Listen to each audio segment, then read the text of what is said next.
Բարև ձեզ, սա օրվա թեման է, իմ այսօրվա հյուրը հանուն Հանրապետության կուսակցության փոխնախագահ Ռուբեն Մեհրաբյանն է, բարև ձեզ, պարոն Մեհրաբյան։ Բարև ձեզ, պարոն Իսրայել։ Պարոն Մեհրաբյան, մենք այս երկու օրը հետևում ենք նորընտիր ազգային ժողովի առաջին նստաշրջանին, նոր խմբակցություններ, նոր կուսակցություններ կան, այնտեղ նոր падգամավորներ, թեպետ բավական հակասական քննարկումներ են տեղի ունենում, ձեր տպավորությունները, ձեր կարծիքը ըստ նոր։ Տպավորությունն այն է, որ այս ընտրությունները որևէ բան չբերեցին օգտակար մեր երկրի քաղաքական զարգացման առումով եւ պատճառը մենք դրա մասին խոսել էինք անմիջապես ընտրություններից հետո այն ռուսական ասպատակությունն էր, որին ենթարկվեց մեր երկիրը նախընտրական շրջանում, արդյունքում ընտրություններն աղավաղվեցին, ընտրության էությունը նենգափոխվեց, մարդիկ դրվեցին Պուտինի եւ Փաշինյանի միջև ընտրության եւ մարդիկ ընտրեցին Փաշինյանին, մերժեցին Պուտինին ըստ էության, բայց Պուտինը զավթած պահեց ընդդիմադիր սեգմենտը եւ շարունակում է իր գործունեությունը այնպես ինչպես շարունակում էր նախորդ խորհրդարանում, սա է պատկերը։ Եվ այո, մենք այս երկու օրվա դրսևորումները տեսանք, այդ ամենը հենց դրա մասին էր եւ դժվար է հաշտվել այն մտքի հետ, որ մեզ եւս 5 տարի նման ստատուս քվոյի, հա, այսպես ասենք, սպասվում, մնում եմ լավատես, որ այնուամենայնիվ ինչ-որ բան կփոխվի, 5 տարի չի տևի այս ամենը, եւ դա պայմանավորված է այն իրավիճակով, որը ստեղծվել է Ռուսաստանում եւ Ռուսաստանի շուրջ, եւ դա ինձ ավելի շատ հիշեցնում են, գոնե մեր սերունդը հիշում են սովետի գոյության վերջին տարիները, ամիսները, երբ մետրոպոլիան մեռնում էր, չնայած չէր ուզում հաշտվել այդ մտքի հետ, որ մեռնում էր, դե իսկ իր այստեղի ներկայացուցիչներն էլ շվարած չգիտեին ինչ անեին, բայց էլի մնալով այս երկրի մարդը, այս հողու ջրի մարդը, ընդունում էին եւ ընդունեցին ըստ էության ճիշտ որոշում։ Պարոն Մեհրաբյան, խորհրդարանում նոր ուժ է հայտնվել, ճիշտ է, падգամավորների մեջ 5 դեմքեր էլ կան, բայց երկրորդ մեծ ուժն է, ինչ քաղաքականություն կվարի, ինչ կփոխի կամ ընդհանրապես ինչ-որ բան կփոխեն քաղաքական դիսկուրսի մեջ կամ ընդհանուր ազգային ժողովի օրակարգերի մեջ։ Այնուամենայնիվ ժամանակը ինչպես եւ գետը հոսում է եւ ինչ-որ բան այո կփոխվի, դեռ եմ ասում, բայց պայմանավորված նրանով երկու գործոնով, թե որքան ամուր կգտնվի ինստիտուցիոնալ առումով ինքը Հայաստանի Հանրապետությունը, իսկ Հայաստանը 26 թվականի եւ Հայաստանը 21 թվականի դա տարբեր Հայաստաններ են եւ պլյուսով, այսպես ասենք, եւ երկրորդը ինչ վիճակում կլինի Ռուսաստանը ինքը։ Չնայած այսպես վերջնական եզրագիծը երևում է հորիզոնում, բայց ամբողջ հարցն այն է, թե որքան ժամանակ կպահանջվի մինչև այդ եզրագծին հասնել։ Եվ դրանով էլ կպայմանավորվի նրանց վարքը, նրանց մոտիվացիան։ Մնացածն էլ կապրենք կտեսնենք։ Ինչպես նշեցիք, ընտրությունները սկսվեցին ռուսական ճնշումներով, հայ-ռուսական հարաբերությունների սրմամբ, տնտեսական թեկուզ հարաբերություններ, բայց ոչ միայն տնտեսական։ Ու շարունակվում է դա։ Փաստացի Փաշինյանը հեռախոսազրույց ունեցավ Պուտինի հետ, մինչև այդ այցելեց Մոսկվա, բայց հարցերը կարծես չեն կարգավորվում։ Ինչ հեռանկար է սպասում այս հարաբերությունները։ Չեն էլ կարգավորվել, որովհետև Ռուսաստանը չի ճանաչում մեր սահմանները, չի ճանաչում մեր ընտրությունը, չի ճանաչում հայ ժողովրդի պետություն ունենալու փաստը եւ իրավունք։ Հետևաբար Ռուսաստանը իր վերաբերմունքը չի փոխելու, եկեք որևէ իլյուզիաներ չունենանք։ Ռուսաստանը կարող է իր վարքը փոխել, հա, այսինքն դա կլինի ոչ թե ուղղագիծ, այլ գուցե որոշակի տատանումներով, որը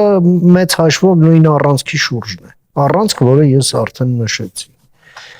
Դա պայմանավորված է ռուսական պետության ներկայիս բնույթով եւ Հայաստանը պետք է դրա հետ հաշվի նստի եւ իր գործերը վարի ըստ այդմ։ Իսկ դա նշանակում է, որ Հայաստանը պետք է իր համախոհության վրա հիմնված ռազմավարական գործընկերությունները զարգացնի, Հայաստանը պետք է նշանակալի քայլեր անի եվրոինտեգրման ուղղությամբ, եվրոինտեգրում ասելով ես հասկանում եմ Եվրամիությանը լիիրավ անդամակցության ճանապարհով, իսկ ցանկացած քայլ այդ ուղղությամբ դա քայլ է Ռուսաստանից այդպեսին է դասավորություն, հա։ Իհարկե կարող է այս ամենը փաթեթավորվել տարբեր գունավորության դիվանագիտական փաթեթավորումներով, բայց դրանից էությունը չի փոխվում։ Այո, մեզ դժվար ճանապարհ է սպասվում, բայց դա այն ճանապարհն է, որը մենք պետք է անցնենք անկախ պետություն հարատև եւ հավերժ ունենալու մեր ճանապարհին եւ զարգանալու։ Ամերիկյան Ռուսաստանը մասնավորապես հենց Պուտինը կարծես սեղմում է ավելի շատ օղակ եւ պահանջը ավելի կոշտ է դնում հանրաքվե անցկացնելու համար, թե մնում ենք ԵԱՏՄ-ում, թե դուրս են գալիս գնում ենք ԵՄ, արդյոք նման պահանջ պետք է դրվեր Հայաստանի դեմ եւ Հայաստանը ինչով պետք է պատասխանի, ենթադրենք ինչ պետք է ասի։ Հանրաքվեն պատվերով համերգ չի, մենք էլ ձեզ համար պատվերով համերգի երաժիշտներ չենք, դուք էլ պատվիրատուն չեք։ Մենք ենք որոշում հանրաքվե անցկացնենք թե ոչ, երբ անցկացնենք, երբ չանցկացնենք, դա միայն եւ բացառապես մեր որոշումն է, որը թելադրվում է մեր օրակարգով, այլ ոչ թե ձեր պատվերներով կամ ցանկություններով։ Սա է Հայաստանի պատասխանը այս պահի դրությամբ իմաստի առումով, հա։ Դա կարող է ուղեկցվել թե ել եմ ասում տարբեր դիվանագիտական փաթեթավորումներով, հայտարարություններով կամ լռությամբ։ Դա էլ արդեն թող օրվա իշխանությունը լավագույն տարբերակը տվյալ պահին որոշի եւ առաջնորդվի ըստ այդմ։ Բայց մեծ հաշվով մենք տեսնում ենք Ռուսաստանի պետական եւ պատմական մայրամուտը եւ դրա մեղավորը Ռուսաստանի տագետ ղեկավարությունն է եւ մենք ոչինչ չենք կարող անել բացի դրանից, որ հաշվի նստենք այդ իրողությամբ հետ եւ կառուցենք մեր հաշվարկներն ըստ այդմ։ Ամերիկյան տեսեք, մեր մոտ Հայաստանում երբեք ու իշխանության մակարդակով չի հնչել Եվրամիության անդամակցելու նման բարձրակոչ հայտարարություններ չեն հնչել։ Համաձայն չեմ։ Մենք օրենքը ընդունվել է, բայց չեն ասել թե գնում ենք Եվրամիություն եւ օրենքը ընդունելու հետ էլ ինչ պետք է ասեն։ Ասել են այս պահին մենք հայտ տվել ենք Եվրամիության, չենք տվել։ Դե նստեք տեղները տուգ։ Եվ ինչի հենց այս փուլում Պուտինը որոշեց, որ պետք է հանրաքվեի պահանջ դնի։ Ահա, որովհետև Պուտինը Հայաստանից պահանջում է 2 սեպտեմբերի 3, որպեսզի Հայաստանի ղեկավարը գա մի հատ անցնի իր թրի տակով, հետո գույնը գցած մի հատ տեքստ կարդա եւ ասի, որ այո մենք Վլադիմիր Վլադիմիրովիչ մտածեցինք եւ գտանք, որ դուք ճիշտ եք եւ մենք այս Եվրոպա դնում ենք մի կողմ եւ միայն եւ բացառապես քո հետ ենք հարաբերություններ հաստատում։ Սա է ուզում Ռուսաստանը։ Սա չի լինելու։ 2 սեպտեմբերի 3 չի լինելու, որովհետեւ 13 թվականի եւ 26 թվականի թե Հայաստանն է ուրիշ, թե Ռուսաստանն է ուրիշ, թե աշխարհն է ուրիշ։ Եվ մենք ենք ուրիշ։ Եթե ժամանակ սեպտեմբերի 3-ին դեմ դուրս եկավ մոտավորապես 1000 մարդ եւ ոչ ավելի, եւ ես դրանցից մեկն էի, մենք հիմա ունենք քաղաքացիներ, մենք ունենք հասարակություն, որի մեծ մասը կողմ է հենց այս ճանապարհին եւ Պուտինը պետք է հաշվի նստի դրա հետ, այլ ոչ թե մենք Պուտինի, չգիտեմ, պատվերով համերգների այդ հայտերի հետ էլի։ Պարոն Մերաբյան, այս քանի օրը ակտիվացել է Հայաստանի երկաթուղու հարցը, հատկապես Սանդրաքվեի խոսակցությունից հետո, ինչ կարող է անել երկաթուղու հետ Հայաստանը։ Նկատի ունեմ կառավարման լիազորությունը վերցնել Ռուսաստանից արդյոք կարողանա, արդյոք դրա ռիսկերը հաշվարկված են, ումով կարող է փոխարինվել դա։ Ես ուզում եմ ձեզ հանդիպակաց հարց տամ, իսկ ոչինչ չփոխելու ռիսկերը հաշվարկել եք։ Դե մենք այդ ոչինչ չփոխելու հետևանքները հիմա կրում ենք։ Ահա, հետևանքները։ Իսկ ես կասեմ ձեզ որն է դրա ոչ թե ռիսկը, այլ ուղղակի հետևանքը դրա, այն որ Հայաստանը միջին միջանցքի ձևավորմանը ուղղակի կմասնակցի միայն այն թրիփի 42 կիլոմետրանոց մասով, մնացածը կդառնա Չուլան, կմնա ավելի ճիշտ Չուլան։ Ահա թե ինչ է նշանակում այդ կոնցեսիոն կառավարման պահպանումը Հայաստան։ Մենք կշարունակենք ունենալ տարածաշրջանի ամենահետամնաց երկաթուղին,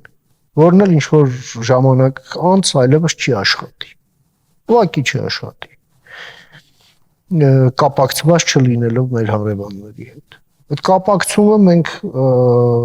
որ պետք է իրականացնենք մեր հաշվին չենք անելու են նրա համար, որ հետո էլի հանձնենք,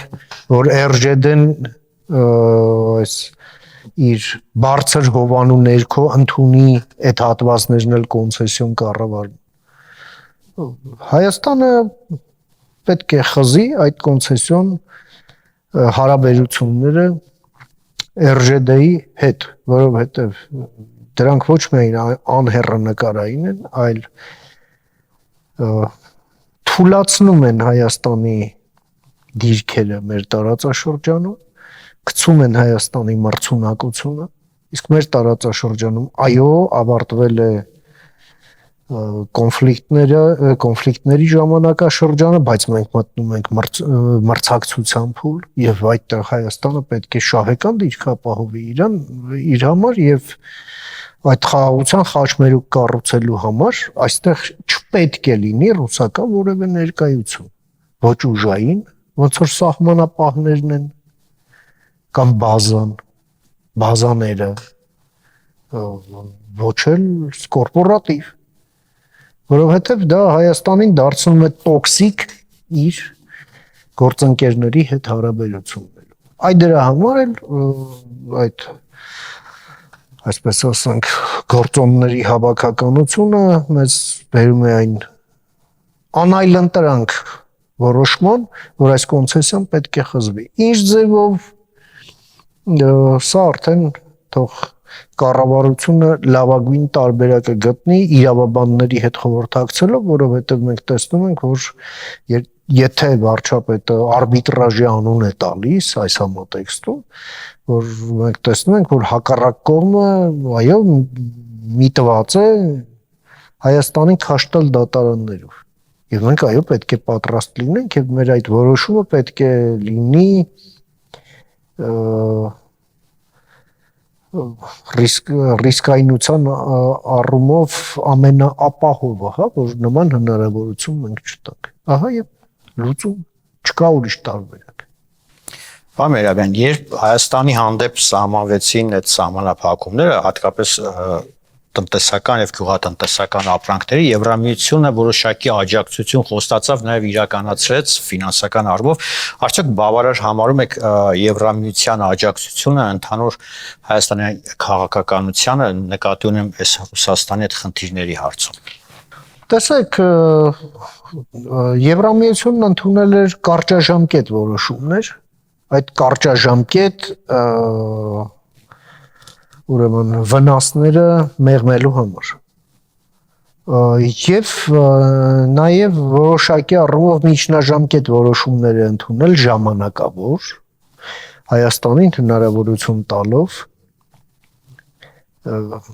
եվրոպական շուկայի հասանելիությունը բացելու հաշվին իր խնդիրները Ռուսաստանի հետ դրանով իսկ մեղմել, որն է մեր խնդիրը։ Կաներեք Հայաստանը ԵԱՏՄ անդամ երկիր է, ՀԱՊԿ-ի անդամ երկիր է, Ռուսաստանի դե յուրե դաշնակից երկիր է, եւ այսքանը որ Եվրամիությունն անում է, դա անում է ինչ որտեղ ավանսով։ Մեր խնդիրը հիմա այն է, որ այդ ժամանակավոր քայլերը դառնան ինստիտուցիոնալ եւ մշտական եւ զարգացման միտումով։ Ես չեմ կարծում, որ սա այն ամենն է, ինչ կարող էր անել Եվրամիությունը, եւ սա այն ամենն է, ինչ Եվրամիությունը արեց եւ վերջացրեց։ Դա այդպես չի։ Այստեղ քաղաքական որոշումների դաշտ ենք մենք մտնում, քաղաքական որոշումներ, որոնք պետք է ընդունվեն Երևանում, եւ որոշումներ, որոնք պետք է ընդունվեն Բրյուսելում եւ եվրոպական այլ մայրաքաղաքներում։ Դրանք կհանգեցնեն նոր լուծումների, ավելի ինստիտուցիոնալ լուծումների եւ ավելի երկարատև լուծումների եւ ծավալով իհարկե անհամեմատելի։ Դա միանգամայն հասանելի է հայկական դիվանագիտության համար եւ ես տպավորություն ունեմ, որ գործը հենց դրան էլ գնում է։ Հիմնավորում թե ինչու Հայաստանն ըստ էության մաքրում է իր հաշիվները ՀԱՊԿ-ի հետ եւ օրակարգում արդեն ԵԱՏՄ-ի հարցն է, որովհետեւ այդ հարցադրումը թե այդ կազմակերպությունը ողջ է թե մեռած, այլևս պետք է հարցական նշանը հանել, որովհետեւ այո մեռած է։ Այո, մեռած է, որովհետև այդ փաստաթղթերը, որոնք ստորագրվել են, հա, այդ կանոնադրություններ, ռեգլամենտներ, չգիտեմ, համաձայնագրեր, այնտեղ մարմիններ կան վերպետական իբր։ Այդ ամենը կոպեկի արժեք չունի, երբ մի աննորմալ կարող է հարց ոտքից վեր կենալ ու ասել, այ դու դուրս չես գալիս, փագեք։ Ու չգիտեմ, ձեր ապրանքում նույնիսկ որը դեռ չի էլ հասել, դեռ ծառների վրա է, ինչ ասես քտնեն, կամ գրեն, որ քթել են ու ահա թե այդ պատճառով էլ խնդրահարույց է։ Մինչդեռ այդ նույն ապրանքը առանց եվրոպական ստանդարտների համապատասխանելու չէր հասնի Եվրոպա եւ չէր վաճառվի։ Այլ հարց է լոգիստիկայի հարց։ Այստեղ մենք խնդիր ունենք լուծել։ Եվ վրացական նավահանգիստների օգտագործումն է եւ Թուրքիայի սահմանի բացումը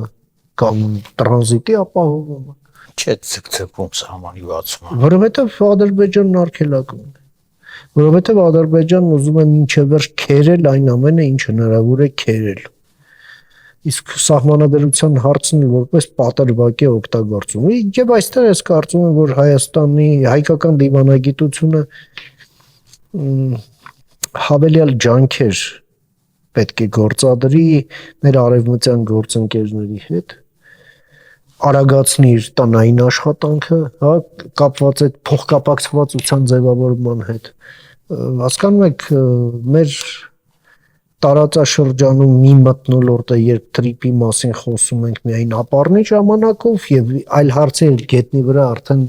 բուլդոզեր եւ էքսկավատոր է աշխատում։ Սա արդեն ուրիշ է։ Երկրորդը դա իհարկե մեր ներքին բարեփոխումներն եւ սահմանադրական process-ը։ Սա ոչ թե խոսքը այն մասին է, որ մենք կատարում ենք Ադրբեջանի պահանջները, Հայաստանում մանավեж չկա այդ պրեամբուլան պետք է լինի թե ոչ։ Պարզ է, չէ՞ որ պետք է չլինի, որովհետև այնտեղ կա գոյություն չունեցող որոշման վրա հղում։ Որոշում, որը չեղարկել է այն ժամանակվա պետություն ոչ թե Հայաստանի կամ Ադրբեջան որ պետություն չէին, այլ Սովետի գերագույն խորհուրդը դա չեղարկել է։ Բերել մցրել են նախ անկախության հռչակագիր, հետո մցրել են սահմանադրություն։ Սահմանադրական դատարանն էլ հատուկ որոշում է ընդունել, որտեղ շարադրել է, թե ինչն է սահմանադրական նորմ անկախության հռչակագրում, ինչը ոչ։ Եվ մենք նախաստորագրել ենք Ադրբեջանի հետ համաձայնագիր, որի մեջ նշված է, որ այն չի կարող չկատարվել հղում անելու ներքին օրենսդրությամբ։ Այսինքն, եթե նայում ենք ռացիոնալ դաշտում, եթե սա իրական մտահոգություն է, այլ ոչ թե պատրվակ, Ադրբեջանը ոչ թե պետք է չստորագրեր համաձայնագիրը մեր հետ, այլ պետք է ստորագրեր իր միանգամից բոլոր մտահոգությունները դուրս բերելու համար։ Դե հիմա ունենք այն ինչ ունենք, Ադրբեջանն ուզում է մինչև վերջ քերել, դե մենք էլ չպետք է թույլ տանք, որ քերի եւ ժամանակ չկորցնենք եւ էլի գալով։ Մենք մեր տնային աշխատանքը, մեր ռեֆորմները, այդ փոխկապակցվածության հետ կապված process-ները, Միացյալ Նահանգների եւ Եվրամիության հետ մեր քաղաքական հարաբերությունները, այդ հարաբերությունների խորացումը, այո, մենք ավելի այսպես խորը եւ ամուր հիմքերի վրա պետք է դնենք։ Արդյունքում Ադրբեջանն այդքան ռեսուրս չի ունենա եւ իմաստ էլ չի տեսնի այդ ձգձգելու։ Եվ բացի դրանից էլ Ադրբեջանի հետ մենք ունենք մի քանի ուղղությամբ process-ներ, միայն պայմանագրի ուղղությունը չէ։ Դա դելիմիտացիայի, դեմարկացիայի ուղղությունն է, դա կոմունիկացիաներն են, հա, դա փոխադարձ տնտեսական հարաբերություններն եւ այլն։ Այդ բոլոր ուղղություններով խաղաղության պայմանագիրը չի խանգարում զարգացնելու համար, բայց ցանկացած քայլ այդտեղ իհարկե մթնոլորտ է փոխում դրական իմաստով եւ նվազեցնում է մոտիվացիան չստորագրելու մեր հետ համաձայնագիրը։ Եվ իհարկե ռուսական գործոն։ Այո, Ադրբեջանն էլ է հաշվի նստում